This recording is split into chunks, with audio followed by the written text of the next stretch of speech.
Meteorologist Dean Davis and Storm Surge LLC. LiveWeatherBlogs.com storm specialist here. Hurricane Week 2014. Be prepared. We go into some preparedness. What keys, products would you need?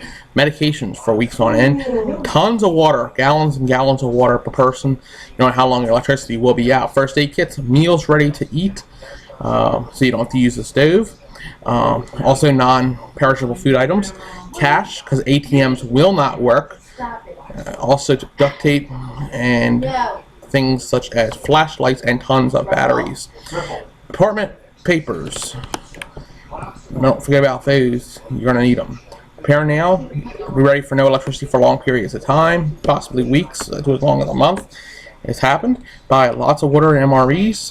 Make sure you get cash out. The ATMs won't work with no power. You get a generator if possible. If you have a generator, make sure it's outside so the carbon monoxide doesn't get in your house. That is a silent killer, and most people do that accidentally, and they wind up killing themselves. Don't forget about your dog or your pets.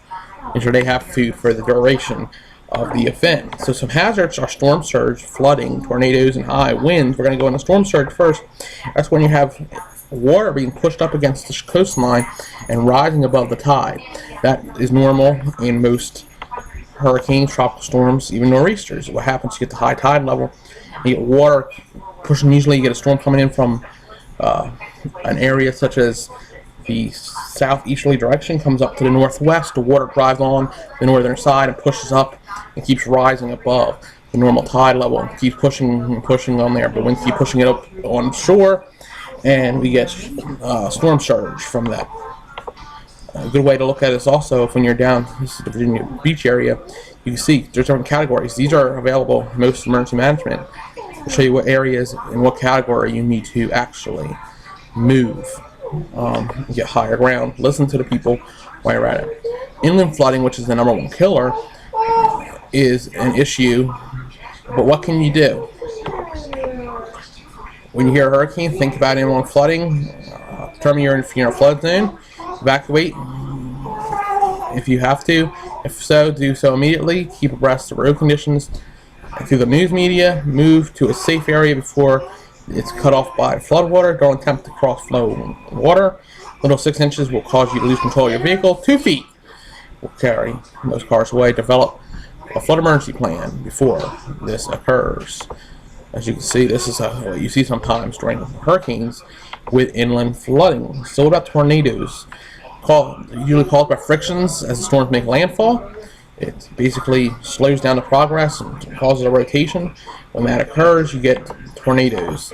You can see on this is a radar map. You can see these feeder bands. You can see this outside feeder band. And this usually isn't, like I said, north and east of the cell, but this can be anywhere around it. Little spin-ups that occur, spin-up tornadoes occur on these feeder bands. And Isaac was one of those tornado-producing tropical systems from Mississippi with 77. You can see the list. Places like Delaware got involved after this thing became a untropical storm into a just a remnant system. Damaging winds in the Calvert-Simpson scale up to 39 miles an hour is a tropical depression. You have to have a closed off low though and a warm water. Tropical storm or subtropical storm, 39 to 74.